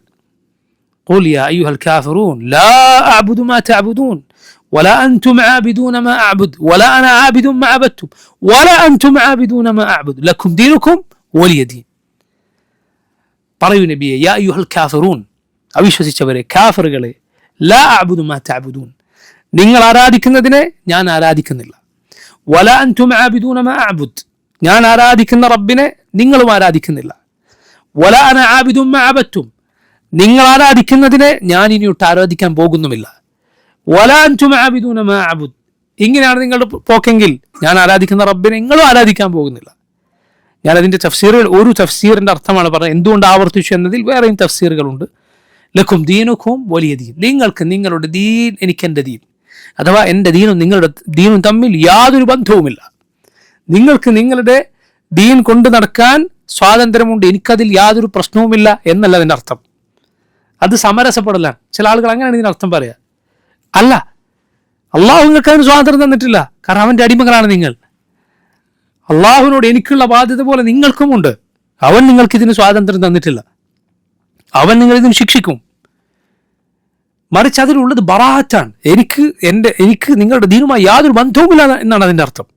ലക്കും ദീനുക്കും വലിയ ദീൻ, നിങ്ങൾക്ക് നിങ്ങളുടെ ദീൻ എനിക്കെൻ്റെ ദീൻ എന്നതാണ് അതിൻ്റെ അർത്ഥം. അതല്ല നിങ്ങളത് ചെയ്യുന്നതിൽ ഞാൻ സന്തുഷ്ടനാണ്. ചില ആളുകൾ പറയുന്നത് പോലെ നിങ്ങൾ ആചാരം ആചരിക്കുന്നതിൽ ഞങ്ങൾക്ക് സന്തോഷമേ ഉള്ളൂ എന്നുള്ളവർ പറയുന്നതാണ്. എന്തൊരു വിവരക്കാണെന്ന് ആലോചിച്ച് നോക്കി. ആരെങ്കിലും പറയോ ഒരു മോഷ്ടിച്ച് നടക്കുന്ന ഒരാളോട്, നീ ചെയ്യുന്ന പ്രവൃത്തിയിൽ ഞാൻ വളരെ സന്തുഷ്ടനാണ്? അല്ലെങ്കിൽ മറ്റെന്തെങ്കിലും തിന്മകൾ, ആ തിന്മകളുടെ പേരെടുത്ത് പറയും. നിങ്ങൾ എന്തെങ്കിലും തിന്മകളെ കുറിച്ച് ചിന്തിച്ച് നോക്കി, നീ അത് ചെയ്യുന്നത് ഞാൻ സന്തുഷ്ടനാണ് എന്ന് ആര് പറയും? ആരാണ് പറയുക? എങ്കിൽ സുബ്ഹാൻ അല്ലാഹു റബ്ബുൽ ആലമീൻ വിലക്കിയ കാര്യങ്ങളിൽ ഏറ്റവും വലുത് ശിർക്കാണ്, അവനിൽ പങ്കു ചേർക്കലാണ്. എങ്ങനെയാണ് അതൊരാൾ ചെയ്യുന്നതിൽ ഞാൻ തൃപ്തനാണ്, ഞാൻ സംതൃപ്തനാണ്, അല്ലെങ്കിൽ ഞാൻ സന്തുഷ്ടനാണ് ഒരു മുസ്ലിമിന് പറയാൻ സാധിക്കുക? അല്ല, ഞാൻ പ്രയാസത്തിലാണ് നിങ്ങൾ ഈ ചെയ്യുന്നതിൽ. ലക്കും ദീനുക്കും വലിയ ദീൻ, നിങ്ങൾക്ക് നിങ്ങളുടെ ദീൻ എനിക്കെൻ്റെ ദീൻ. ആവർത്തിച്ച് പറഞ്ഞു നോക്കി ഖുൽ യാ അയ്യുഹൽ കാഫിറൂനിൽ. എന്തുകൊണ്ടാണ്? കാരണം ഇതിലാണ് കൂടുതൽ ആൾക്ക് പ്രശ്നം പറ്റിയത്. നേരത്തെ പറഞ്ഞ തൗഹീദ് പല ആളുകൾക്കും പ്രശ്നമില്ലാത്തതാണ്. അള്ളാഹു ഏകനാണ്, അവനാണ് എല്ലാം തരുന്നത്. നേരം വെളുത്തിട്ട് ഇരുട്ടുന്നത് പോലെ 100 തവണ അള്ളാഹു അല്ലാത്തവരെ വിളിച്ച് പ്രാർത്ഥിക്കുന്നവനും ചിലപ്പോൾ അത് പറഞ്ഞാൽ അവന് യാതൊരു പ്രശ്നം ഉണ്ടാവില്ല. അള്ളാഹു ഏകനാണ്, അള്ളാഹുവിനാണ് നമുക്കൊക്കെ തരുന്നത്. ഇങ്ങോട്ട് റബ്ബ് തരുന്നതിൽ അവന് തർക്കമില്ല, പ്രശ്നമില്ല. അള്ളാഹ് തന്നെയാണ് എല്ലാം തരുന്നത്. പക്ഷെ നീ അങ്ങോട്ട് കൊടുക്കേണ്ടത് അള്ളാഹ്ക്ക് മാത്രമെന്ന് പറയുമ്പോൾ അവനതിൽ പ്രശ്നം ഉണ്ടാക്കും, അവനതിൽ യോജിക്കാൻ സാധിക്കുന്നില്ല. നോക്കൂ, ഈ 2 തൗഹീദ് കൊണ്ട് തുടങ്ങുന്ന ഈ സൂറത്തുകൾ എത്ര തവണയാണ് നമ്മൾ ആവർത്തിക്കുന്നത്? അല്ലാഹു അക്ബർ, അല്ലാഹു അക്ബർ. ഷെയ്ഖുൽ ഇസ്ലാം പറഞ്ഞു, ഒരു മുസ്ലിമിൻ്റെ ജീവിതം ഉദ്ഘാടനം ചെയ്യുന്നതും ഒരു ദിവസത്തെ അമൽ ഉദ്ഘാടനം ചെയ്യുന്നതും അതിൻ്റെ സമാപനവും ഈ 2 സൂറത്തുകൊണ്ടാണ്. ഫജ്റിന് മുമ്പുള്ള, സുബ്ഹിന് മുമ്പുള്ള സുന്നത്ത് നിസ്കാരത്തിൽ ഈ 2 സൂറത്ത് ഓതൽ സുന്നത്താണ്. ആദ്യം ഖുൽ യാ അയ്യുഹൽ കാഫിറൂൻ, രണ്ടാമത്തെ റക്അത്തിൽ ഖുൽ ഹുവല്ലാഹു അഹദ്, ഫാത്തിഹയ്ക്ക് ശേഷം. അവസാനം രാത്രി നിസ്കാരമൊക്കെ കഴിഞ്ഞ് വിത്റിൽ അവസാനം ഇത് സുന്നത്താണ്. ഖുൽ യാ അയ്യുഹൽ കാഫിറൂൻ അവസാനം ഖുൽ ഹുവല്ലാഹു അഹദ്. അമൽ തുടങ്ങുന്ന അവസാനിക്കുന്ന ഈ 2 തൗഹീദ് പറഞ്ഞിട്ടാണ്. പിന്നെ ഏതെല്ലാം സന്ദർഭങ്ങൾ മഗ്‌രിബിന് ശേഷമുള്ള സുന്നത്ത് നിസ്കാരത്തിൽ ഈ 2 സൂറത്തുകൾ ഓതുക സുന്നത്താണ്. അതുപോലെ കഅബ തവാഫ് ചെയ്തു കഴിഞ്ഞാൽ മഖാം ഇബ്രാഹിമിന്റെ പിന്നിലുള്ള നിസ്കാരത്തിൽ 2 റക്അത്തുകളിൽ ഓരോന്നിൽ ഈ സൂറത്തുകൾ ഓതുക സുന്നത്താണ്. അതുപോലെ ഉറങ്ങാൻ കിടക്കുമ്പോൾ ഈ 2 സൂറത്തുകളും സുന്നത്താണ്. ഖുൽ യാ അയ്യുഹൽ കാഫിറൂൻ ഉറങ്ങാൻ കിടക്കുമ്പോൾ ഓതൽ സുന്നത്താണ്, ഹദീസുകൾ വന്നിട്ടുണ്ട്. അതുപോലെ നമ്മൾ ബാക്കി 2 മുഅവ്വിദത്താനി ഫലഖിന്റെയും നാസിന്റെയും കൂടെ എന്ത് ഓതുന്നു? ഖുൽ ഹുവല്ലാഹു അഹദ് ഓതുന്നു. അതുപോലെ ശരീരത്തിൽ കയ്യിലൂതി ശരീരത്തിൽ തടവുന്നു. എത്ര തവണയാണ് ഈ സൂറത്തുകൾ ആവർത്തിക്കുന്നതെന്ന് ചിന്തിച്ചു നോക്കി. 2 തൗഹീദ് പഠിപ്പിക്കപ്പെട്ട സൂറത്ത്, ഒന്നിൽ ഇൽമിയായ തൗഹീദാണുള്ളത് ഇഖ്ലാസിൽ ഖുൽ ഹുവല്ലാഹു അഹദിൽ. ഖുൽ യാ അയ്യുഹൽ കാഫിറൂനിൽ ഏത് തൗഹീദാണുള്ളത്? തൗഹീദുൽ അമലി, അമലിലുള്ള തൗഹീദ്, അതാണ് തൗഹീദുൽ ഇബാദ. ഇൽമിയായ തൗഹീദിൽ പെട്ടതാണ് തൗഹീദുർ റുബൂബിയ്യത്തും തൗഹീദുൽ അസ്മാ വസിഫാത്തും. അത് അറിവാണ്, അള്ളാഹിനെ കുറിച്ച് പഠിക്കലും മനസ്സിലാക്കലും മനസ്സിൽ വിശ്വസിക്കലുമാണ്. ഇതാണ് അമലിൽ വരുന്നത് തൗഹീദുൽ ഇബാദ, അതാണ് അമലിൽ വരുന്ന തൗഹീദ്. നോക്കൂ, ഈ തൗഹീദ് 3 വന്നിട്ടുള്ള ഒരു ആയത്താണ് സൂറത്തു മറിയമിലെ 65-ാമത്തെ ആയത്ത്. വളരെ എളുപ്പത്തിൽ നമുക്ക് പഠിക്കാവുന്ന ഒരു ആയത്താണത്. അത് ഹിഫ്ളാക്കാൻ വളരെ എളുപ്പമുള്ള ഒരു ആയത്താണ്. റബ്ബുസ് സമാവാതി വൽ അർദി വമാ ബൈനഹുമാ ഫഅബ്ദുഹു വസ്തബിർ ലിഇബാദതിഹി ഹൽ തഅലമു ലഹു സമീയ. 3 തൗഹീദ് ഒരൊറ്റ ആയത്തിലുണ്ട്. റബ്ബുസ് സമാവാതി വൽ അർദി വമാ ബൈനഹുമാ, ആകാശങ്ങളുടെയും ഭൂമിയുടെയും അതിനിടയിലുള്ളതിന്റെയും റബ്ബായ അല്ലാഹു, തൗഹീദു റുബൂബിയ്യ. ഫഅബ്ദുഹു വസ്തബിർ ലിഇബാദതിഹി, നീ അവനെ ആരാധിക്കുക, അവനുള്ള ആരാധനയിൽ ഇബാദത്തിൽ നീ ക്ഷമയോടെ ഉറച്ചു നിൽക്കുക. ഹൽ തഅലമു ലഹു സമീയ, അതുവരെ പറഞ്ഞതിൽ വസ്തബിർ ഇബാദത്തി പറഞ്ഞ തൗഹീദുൽ ഇബാദത്ത് വന്നു, തൗഹീദുൽ ഉലൂഹിയ്യ വന്നു. ഹൽ തഅലമു ലഹു സമീയ, അവന് പേരൊത്ത അവനെപ്പോലെയുള്ള ആരെങ്കിലും നിനക്കറിയുമോ? അതിലെന്ത് വന്നു? തൗഹീദുൽ അസ്മാഇ സിഫാത്ത്. 3 തൗഹീദും വന്നിട്ടുള്ള ആയത്താണ് ഈ ആയത്ത്. അള്ളാഹു ഇതിൽ പറഞ്ഞത് നോക്കൂ, ആകാശങ്ങളുടെ ഭൂമിയുടെ അതിനിടയിലുള്ളതിൻ്റെ റബ്ബാണ് അള്ളാഹു. അതുകൊണ്ട് അവന് ഇബാദത്ത് ചെയ്യുക, അവനുള്ള ഇബാദത്തിൽ ക്ഷമയോടെ ഉറച്ചു നിൽക്കുക. തൗഹീദ് അള്ളാഹു സ്ഥാപിച്ചിട്ടുള്ള ഖുർആനിലെ ശൈലികളിൽ ഒന്നാണ്. അള്ളാഹു അവൻ ആണ് റബ്ബ്, ബാക്കിയെല്ലാം മർബൂബുകളാണ്, അവൻ്റെ അടിമകളും അവൻ്റെ നിയന്ത്രണത്തിന് കീഴിലുള്ളവരുമാണ് എന്ന് പറഞ്ഞുകൊണ്ട് ഇത് ഖുർആനിൽ അള്ളാഹു തൗഹീദ് സ്ഥാപിച്ചിട്ടുള്ള ഒരു രൂപമാണ്. എങ്ങനെ? അള്ളാഹുവാണ് എല്ലാ സമ്പൂർണമായ വിശേഷണങ്ങളും ഉള്ളവൻ, പടപ്പുകളെല്ലാം ന്യൂനതകളുള്ളവനാണ്, ഇന്നലെ ജീവനില്ലാത്തവനാണ്, നാളെ മരിച്ചു പോകുന്നവരാണ്. ഈസ അലൈഹിസ്സലാമിനെയും മറിയമിനെയും കുറിച്ച് അള്ളാഹു പറഞ്ഞു, കാന യഅകുലാനി ത്വആം, അവർ 2 പേരും ഭക്ഷണം കഴിക്കുമായിരുന്നു. അവസാനിച്ചു. അതോടെ എന്ത് മനസ്സിലാക്കാം? അവർക്ക് കുറവുണ്ട്, അവരാവശ്യക്കാരാണ്. അവരുടെ വിശേഷണങ്ങൾ അള്ളാഹുവിനെ പോലെ പൂർണ്ണമല്ല, മറിച്ച് സൃഷ്ടികളുടെ കുറവുകളും അള്ളാഹുവിനോടുള്ള ആവശ്യകതയും ഉള്ളവരാണ് അവർ. അതുകൊണ്ട് അവർക്ക് ഭക്ഷണം ആവശ്യമുണ്ട്, അള്ളാഹുവിന് അത് ആവശ്യമില്ല. ഭക്ഷണം ഒരു മനുഷ്യൻ കഴിച്ചാൽ അവൻ അതിൻ്റെ പിന്നാലെ വേറെയും ആവശ്യങ്ങൾ വരും. സുബ്ഹാനല്ലാഹ്, അള്ളാഹുവിന് ഒരിക്കലും അത് യോജിക്കുകയില്ല. ഈസ അലൈഹിസ്സലാമിൻ്റെയും മറിയമിൻ്റെയും സ്ഥിതി ഇതാണെങ്കിൽ ലോകത്ത് മറ്റാരാണുള്ളത് ഭക്ഷണം ആവശ്യമില്ലാത്തത്? ഒരു നബിയുമില്ല, ഒരു വലിയുമില്ല, ആരുമില്ല. അതോടെ അവരുടെ ഇബാദത്ത് ചെയ്യപ്പെടാൻ അവർക്ക് അർഹതയില്ല എന്ന് വ്യക്തമായി. അള്ളാഹുവാണ് റബ്ബ്, ബാക്കിയെല്ലാം മർബൂബുകളാണ്. മണ്ണിൽ നിന്ന് അള്ളാഹു പടച്ച മനുഷ്യർ, മണ്ണിലേക്ക് ചെന്ന് ചേരുന്നവർ എങ്ങനെയാണ് ഇബാദത്തിന് അർഹരാവുക? ഒരിക്കലും ആവുകയില്ല. ഫഅബ്ദു, അള്ളാഹുവിനെ ഇബാദത്ത് ചെയ്യുക. വസ്തബിർ ലിഇബാദത്തി, അവനുള്ള ഇബാദത്തിൽ നീ ക്ഷമിച്ച് നിൽക്കുക. ഇബാദത്തിൽ ക്ഷമ വേണമെന്ന് പറഞ്ഞാൽ സുബ്ഹാനല്ലാഹ്, ഇബാദത്തിന് മുൻപ് അത് ചെയ്തുകൊണ്ടിരിക്കെ അതിന് ശേഷമൊക്കെ സബർ വളരെ ആവശ്യമാണ്. മുമ്പെങ്ങനെയാണ് സബർ? ആ ഇബാദത്ത് പഠിക്കാൻ ഒരാൾക്ക് സബർ വേണം, ആ ഇബാദത്ത് പഠിക്കാൻ സബർ വേണം. ക്ഷമിച്ചല്ലാതെ ഒരാൾക്കൊരു ഇബാദത്ത് പഠിക്കാൻ കഴിയില്ല. നിസ്കാരം പഠിക്കാൻ ഒരാൾ അതിന് നേരം കണ്ടെത്തണം. അതിലെ ദിക്റുകൾ, അതിൻ്റെ വാജിബുകൾ, അതിൻ്റെ റുക്നുകൾ, ഷറത്തുകൾ, അതൊക്കെ പഠിക്കാൻ ഒരാൾക്ക് സമയം വേണം, ക്ഷമിക്കണം. 2, അത് ചെയ്യുമ്പോൾ വൃത്തിക്കത് ചെയ്തു തീർക്കാൻ സബർ വേണം.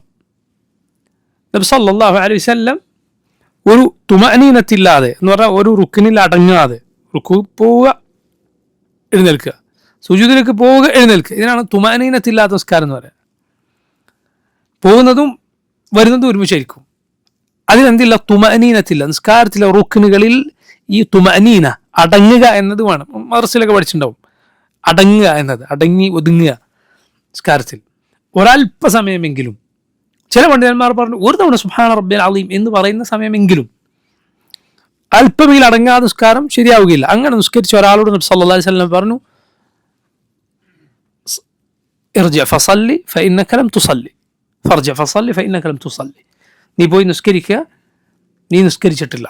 3 തവണ ആവർത്തിച്ചു. അദ്ദേഹം പറഞ്ഞു, നബി എനിക്ക് ഇങ്ങനെയല്ല നിസ്കരിക്കാറില്ല. അപ്പം നബി സല്ലല്ലാഹു അലൈഹി വസല്ലം പഠിപ്പിച്ചു കൊടുത്തു, നിസ്കരിക്കുക വത്മഇന്ന ഖായിമൻ വത്മഇന്ന റാകിഅൻ വത്മഇന്ന സാജിദൻ, നീ എല്ലാത്തിലും അടങ്ങുക എന്ന് പഠിപ്പിച്ചു കൊടുത്തു.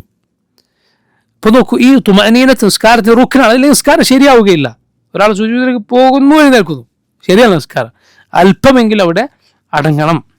അതിന് സബർ വേണം, ക്ഷമിക്കണം, അതിനുള്ള സബർ വേണം. വളരെ ചെറിയ സബറേ വേണ്ടതുള്ളൂ, പക്ഷെ അതിനൊരു സബർ വേണം. ഏത് ഇബാദത്ത്, ഏത് നന്മയും പൂർത്തിയാക്കാൻ നിനക്കൊരു സബർ വേണം. അതിന് ഉദാഹരണമാണ് ഞാൻ പറഞ്ഞത്. കഴിഞ്ഞാൽ സബർ വേണം. കഴിഞ്ഞാൽ ഉള്ള സബറിൽപ്പെട്ടതാണ് പണ്ഡിതന്മാർ പറഞ്ഞത്, നന്മകൾ ചെയ്താൽ ശൈത്താൻ നിന്നെ എപ്പോഴും പ്രേരിപ്പിച്ചു കൊണ്ടിരിക്കും അത് പരസ്യപ്പെടുത്താൻ, നന്മ പരസ്യപ്പെടുത്താൻ. നന്മകൾ അത് ഏറ്റവും നന്നാവുക അത് രഹസ്യമായി ചെയ്യുമ്പോഴാണ്. പരസ്യമായി കൽപ്പിക്കപ്പെട്ട നന്മകളുണ്ട്, അത് നമുക്ക് രഹസ്യമായി ചെയ്യാൻ പറ്റൂല. 5 നേരത്തെ ജമാഅത്ത് നിസ്കാരം സ്വകാര്യമായി ചെയ്യാൻ പറ്റൂലല്ലോ. എല്ലാ ആളുകൾ കാണും. എന്നെ ആൾ കാണും വിചാരിച്ചിട്ട് നിസ്കാരം ഒഴിവാക്കാൻ പറ്റുമോ? ഇല്ല, അത് വസ്വാസാണ്. ചില ആളുകൾ അങ്ങനെ ചെയ്യാറുണ്ട്, ചില ആളുകൾ അങ്ങനെ പറയാറുണ്ട്. എനിക്ക് മസ്ജിദിലേക്ക് എന്നാൽ എനിക്ക് റിയാവ് വരുന്നു എന്ന് പേടിയാകുന്നു, അതുകൊണ്ട് ഞാൻ വീട്ടിൽ നിന്ന് നിസ്കരിച്ചോട്ടെ. ശൈത്താൻ അവനെ പിടിച്ചിരിക്കുകയാണ്, ശൈത്താൻ്റെ കെണിയിൽപ്പെട്ടിരിക്കുകയാണ്. കാരണം മസ്ജിദിൽ ചെന്നിട്ട് നിനക്ക് കിട്ടുന്ന ഇഖ്ലാസാണ് അവിടെ വേണ്ടത്. എല്ലാവർക്കും വാജിബായ കാര്യമാണ് മസ്ജിദിലേക്ക് ജമാഅത്തിന് ചെല്ലുക എന്നത്. അത് അങ്ങനെ തന്നെ നിർവഹിക്കണം. ജുമുഅ എത്ര ആളുകൾ കാണും ഒരാൾ ജുമുഅക്ക് വരുന്നത്? പരസ്യമായി ചെയ്യേണ്ടതാണ്. പക്ഷേ അതല്ലാത്ത അമലുകൾ, പരസ്യമായി ചെയ്യാൻ പറയപ്പെട്ടിട്ടില്ലാത്ത അമലുകളെ ഏറ്റവും ശ്രേഷ്ഠം എങ്ങനെയാണ്? രഹസ്യമായി ചെയ്യലാണ്. 2 ഏടും തമ്മിൽ വലിയ വ്യത്യാസമുണ്ട്. പരസ്യമായി ചെയ്ത കർമ്മങ്ങളുടെ ഏടുകൾ, രഹസ്യമായി ചെയ്ത കർമ്മങ്ങളുടെ ഏടുകൾ, രണ്ടും തമ്മിൽ നല്ല വ്യത്യാസമുണ്ട്. ഒന്ന് ശ്രേഷ്ഠമായതാണ്, ആരും അറിയില്ല, നീ നിന്റെ റബ്ബ് മാത്രം. റസൂലുള്ളാഹി സ്വല്ലല്ലാഹു അലൈഹി വസല്ലം സുന്നത്ത് നിസ്കാരങ്ങൾ വരെ ഫർദിനോട് തൊട്ടിട്ടുള്ളതാണ്. പക്ഷേ വീട്ടിൽ ആണ് നബി സല്ലല്ലാഹു അലൈഹി വസല്ലം പൊതുവെ നിർവഹിച്ചിരുന്നത്. അതാണ് ശ്രേഷ്ഠം, കൂടുതൽ നല്ലത്. അതുകൊണ്ട് എത്ര അമൽ രഹസ്യമാക്കാൻ പറ്റുന്നോ അത് നല്ലതാണ്. പക്ഷേ ശൈത്താൻ ചെയ്യുമ്പോൾ നിനക്ക് നിന്റെ ഇഖ്ലാസിൽ പ്രശ്നം ഉണ്ടാക്കാൻ പറ്റിയിട്ടില്ലെങ്കിലും ചെയ്തു കഴിഞ്ഞാൽ വരും. എന്തിനു വേണ്ടി? പറയാൻ വേണ്ടി. പറയാൻ ചിലപ്പോൾ ചില ആളുകൾ നേർക്കേറെ പറയില്ല, വളഞ്ഞ വഴിക്ക് പറയും. ശൈത്താൻ പ്രേരിപ്പിക്കുന്നതാണ്. വളഞ്ഞ വഴിക്കെങ്കിൽ നീ ചെയ്ത അമൽ ആളെ അറിയിക്കാൻ, നീ കൊടുത്ത ദാനമോ, നീ രാത്രി നിസ്കരിച്ച നിസ്കാരമോ, നീ ഓതിത്തീർത്ത മുസ്ഹഫിൻ്റെ പേജുകളുടെ എണ്ണമോ, അല്ലെങ്കിൽ നീ പഠിച്ചതോ എന്തായിക്കോട്ടെ, ആളുകളെ അമലുകൾ അറിയിക്കാൻ ശൈത്താൻ പ്രേരിപ്പിക്കും. കാരണം ആളുകളെ അറിയുന്നതോടെ അത് രഹസ്യമായ അമലുകളുടെ ഏടിൽ നിന്ന് അപ്പുറത്തേക്ക് പോയി. ഇത് കൂടുതൽ ബലപ്പെട്ട അള്ളാഹുവിൽ വലിയ വിലയുള്ള അമലാണ് രഹസ്യം. കാരണം അതിൽ ഖലാസ് മുഴച്ചു, ഈമാൻ തെളിഞ്ഞു നിൽക്കുന്നു. കാരണം അള്ളാഹുവിൽ വിശ്വാസം ഇല്ലാത്ത ഒരാൾ എന്തിനു ചെയ്യണം? ഒരാളും കാണാനും ഒരു കുട്ടി അറിയില്ല, അള്ളാഹു അല്ലാതെ മറ്റാരും അറിയില്ല, എന്തിനു ചെയ്യണം? ഒരാളുടെ ഈമാൻ അത്രയും തിളങ്ങി നിൽക്കുന്ന അമലാണ് എന്ത്? രഹസ്യമായി ചെയ്യുന്ന അമലുകൾ. അതുകൊണ്ടാണ് അപകടഘട്ടങ്ങളിൽ വരെ അത് മുഖേന അള്ളാഹു സഹായിക്കും. ഗുഹയിൽ പണ്ടകപ്പെട്ട 3 ആളുകൾ, അവർ അള്ളാഹുവിനോട് എടുത്തു പറഞ്ഞ അമലുകൾ എന്തൊക്കെയാണ്? സുബ്ഹാനല്ലാഹ്, മാതാപിതാക്കൾക്ക് ഒരാൾ ചെയ്ത അമൽ, മറ്റൊരാൾ ഒരു സ്ത്രീയുമായി വിചാരത്തിൻ്റെ വക്കത്തെത്തി അത് ഉപേക്ഷിച്ചു, മറ്റൊരാൾ ഒരാളുടെ സമ്പത്ത് ഒരാൾക്ക് കൂലി കൊടുക്കാനുള്ളതാണ്, ആ കൂലി ആൾ വാങ്ങാൻ വന്നില്ല, അപ്പോൾ അതുകൊണ്ട് കുറേ കാലികളെ വാങ്ങി, അതങ്ങനെ വർദ്ധിച്ചു, സ്വത്ത് വളരെ വലുതായി. ഇയാൾ കുറെ കാലം കഴിഞ്ഞ് വന്നപ്പോൾ ഇതൊക്കെ കൊണ്ടുപോയിക്കോളൂ പറഞ്ഞു. അയാളുടെ പൈസ കൊണ്ട് ഉണ്ടായതൊക്കെ കൊടുത്തോളൂ എന്ന് പറഞ്ഞു. 3 പേരും ദുആ ചെയ്ത് എന്താണ്? അള്ളാഹുവേ, ഞാനിത് ചെയ്ത് നിനക്ക് വേണ്ടിയാണ് എന്ന് ആണ് നീ അറിയുന്നതെങ്കിൽ ഞങ്ങളെ രക്ഷപ്പെടുത്തണമെന്നാണ്. അതുകൊണ്ട് അള്ളാഹുവിന് മാത്രം ചെയ്യുന്ന അമലുകൾ മറ്റൊരാളതിൽ പങ്കുചേർന്നിട്ടില്ല എങ്കിൽ അതിൽ വളരെ വളരെ പ്രതിഫലമുണ്ട്. അങ്ങനെയുള്ള അമലുകൾ നമ്മൾ ഉണ്ടാക്കി വെക്കണം. നമ്മൾ ഏടിൽ അങ്ങനെയുള്ള അമലുകൾ ഉണ്ടാകണം, ഒരാളും അറിയാതെ അള്ളാഹ്ക്ക് വേണ്ടി മാത്രം ചെയ്തത്. അതിന് മാറ്റു കൂടുതലാണ്. അപ്പോൾ അതിൽ നിന്ന് ഇപ്പുറത്തേക്ക് കൊണ്ടുപോകാൻ ശൈത്താൻ ശ്രമിക്കും. അത് അവിടെ പിടിച്ചു നിൽക്കാനത് ബുദ്ധിമുട്ടുള്ള കാര്യമാണ്. നമ്മുടെ സലഫുകൾ വെറുത്തിരുന്ന കാര്യമാണ് സുബ്ഹാനല്ലാഹ്, ചെയ്തത് അറിയിക്കുക എന്നത് അത് നല്ലതല്ല. പക്ഷെ ലാ ഇലാഹ ഇല്ലല്ലാഹ് ചില ആളുകൾ എന്തുവരെ ചെയ്യാത്തത് ചെയ്തു എന്ന രൂപത്തിൽ ആളുകൾ ധരിക്കുമെങ്കിൽ അങ്ങനെ വിചാരിച്ചോട്ടെ വിചാരിക്കും. അള്ളാഹു ഖുർആനിൽ ആക്ഷേപിച്ചിട്ടുള്ള ആളുകളാണ്.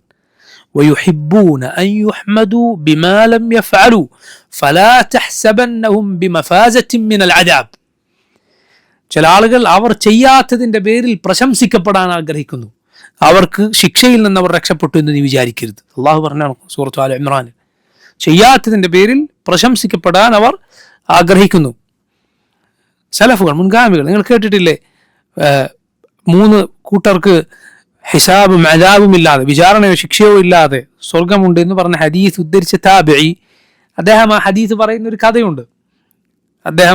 അദ്ദേഹത്തിന് ഒരു തേള് കടിച്ചു എന്നിട്ട് മന്ത്രിച്ച് അങ്ങനെ അത് പറഞ്ഞിട്ടാണ് ആ ഹദീസ് അങ്ങനെ പറയുന്നത്.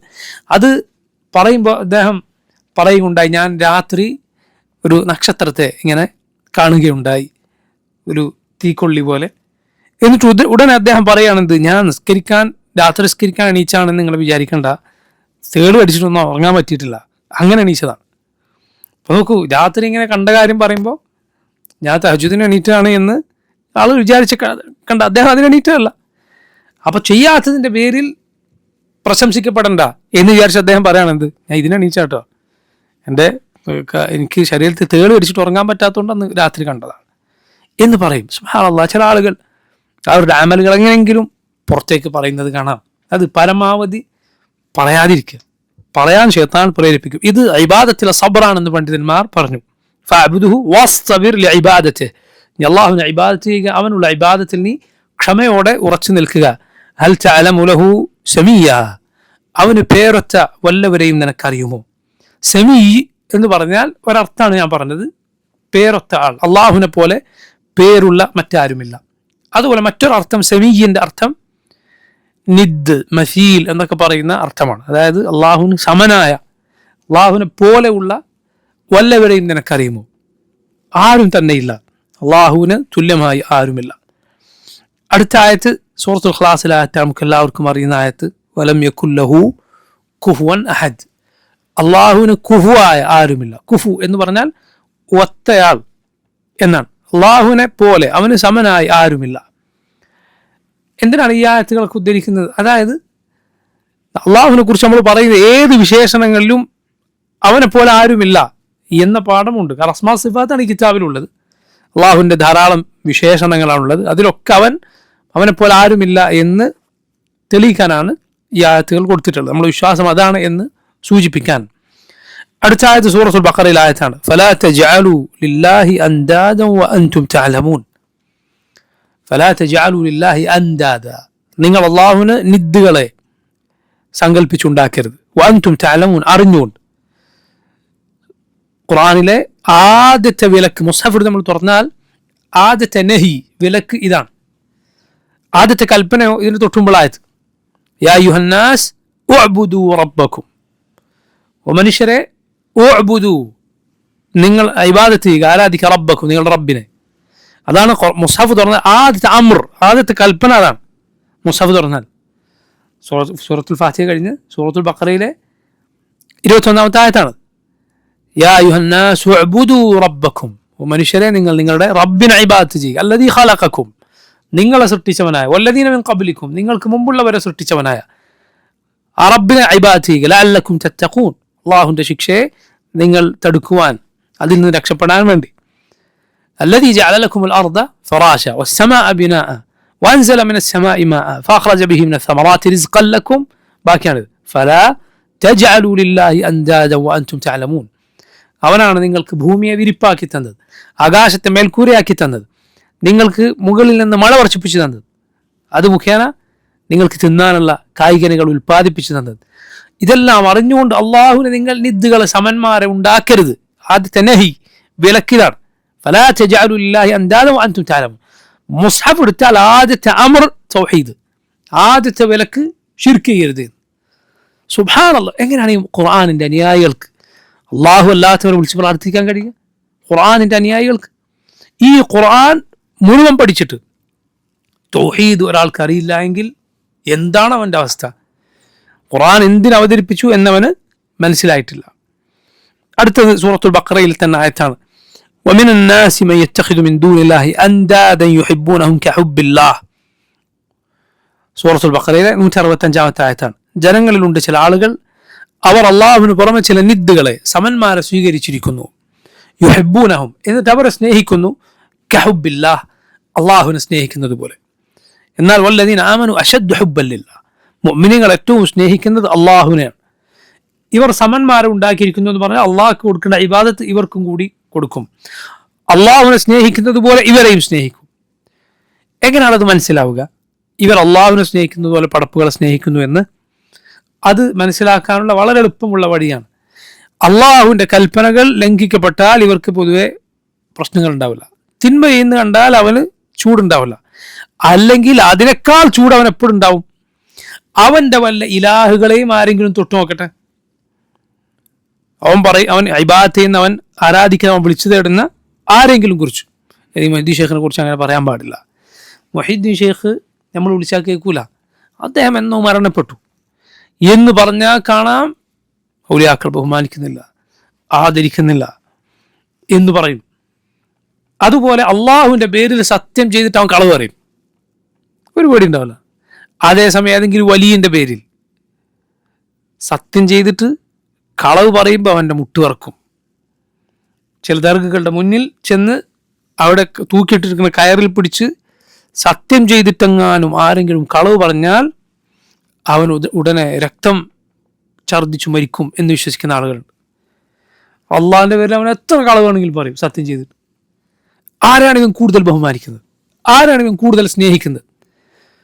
അള്ളാഹു പവിത്രമാക്കിയ കാര്യങ്ങൾ ലംഘിക്കപ്പെട്ടാൽ അവന് യാതൊരു ദേഷ്യമില്ല. പക്ഷെ അവൻ്റെ ഔലിയാക്കളുടെ ദർഗകളെ കുറിച്ച് സംസാരിച്ച് നോക്കി, കെട്ടിപ്പൊക്കാൻ പാടില്ല, കെട്ടിപ്പൊക്കിയ ദർഗകൾ പൊളിച്ചു നീക്കണമെന്ന് നബി സല്ലല്ലാഹു അലൈഹി വസല്ലം പറഞ്ഞിരിക്കും. സുബ്ഹാനല്ലാഹ്, അവൻ്റെ ദേഷ്യം എത്ര കടുത്തതായിരിക്കും. ഇത് തെളിവാണ്, വ്യക്തമായ തെളിവാണ്. അള്ളാഹിനെ സ്നേഹിക്കുന്നത് പോലെ ആണ് പടപ്പുകളെ സ്നേഹിക്കുന്നത്. ചിലപ്പോൾ അതിനേക്കാൾ കൂടുതലായിരിക്കും. അള്ളാഹുവിനെ സ്നേഹിക്കുന്നതിനേക്കാൾ അവൻ്റെ ഇലാഹുകളെ സ്നേഹിക്കുന്നുണ്ടാവും. ഇതാണ് അതിൻ്റെ ഒക്കെ തെളിവുകൾ, അതിൻ്റെ അടയാളങ്ങൾ ഇതെല്ലാമാണ്. എന്നാൽ മുഅ്മിനീങ്ങൾ ഏറ്റവും സ്നേഹിക്കുന്നത് അള്ളാഹുവിനെയാണ്. വല്ലദീന ആമനു അശദ്ദു ഹുബ്ബൻ ലില്ലാഹ്, മുഅ്മിനീങ്ങൾ ഏറ്റവും സ്നേഹിക്കുന്നത് അള്ളാഹുവിനെയാണ്. അവരുടെ ബാക്കി എല്ലാ സ്നേഹവും അതിന് താഴെ മാത്രമാണ്. ഫില്ലാഹ്, അള്ളാഹുവിൻ്റെ മാർഗത്തിലാണ് അവർ റസൂലുള്ളാഹി സ്വല്ലല്ലാഹു അലൈഹി വസല്ലമയെ പോലും സ്നേഹിക്കുന്നത്. എന്നാൽ അള്ളാഹുവിനെ സ്നേഹിക്കുന്നത് മറ്റാർക്കും വേണ്ടിയല്ല, മറ്റൊരാൾക്കും വേണ്ടിയല്ല. അള്ളാഹുവിനോടുള്ള സ്നേഹം, ബാക്കി എല്ലാവരോടുള്ള സ്നേഹവും അത് അള്ളാഹുവിന് വേണ്ടിയാകണം, അള്ളാഹുവിന് വേണ്ടിയാകണം. അള്ളാഹുവിനെ പോലെ അവൻ മറ്റാരെയും സ്നേഹിക്കുകയില്ല. ഈ ആയത്തിൽ ഈ മുശ്രിക്കുകൾ അള്ളാഹുവിന് പുറമെ നിദ്ദുകളെ, സമന്മാരെ സ്വീകരിച്ചിരിക്കുന്നു എന്ന് പറഞ്ഞിരിക്കുന്നു. യഥാർത്ഥത്തിൽ അള്ളാഹുവിന് സമനായി യാതൊരു വസ്തുവുമില്ല, ഒരാളും തന്നെ ഇല്ല. ഇൻഷാ അല്ലാഹ് ബാക്കി നമുക്ക് വരുന്ന ദർസിൽ വിശദീകരിക്കാം. വല്ലാഹു തആല അഅലം. സല്ലല്ലാഹു വസല്ലം വബാറക അലാ അബ്ദിഹി വറസൂലിഹി നബിയിന മുഹമ്മദിൻ വആലിഹി വസഹ്ബിഹി അജ്മഈൻ. അസ്സലാമു അലൈക്കും വറഹ്മത്തുള്ളാഹി വബറകാതുഹു.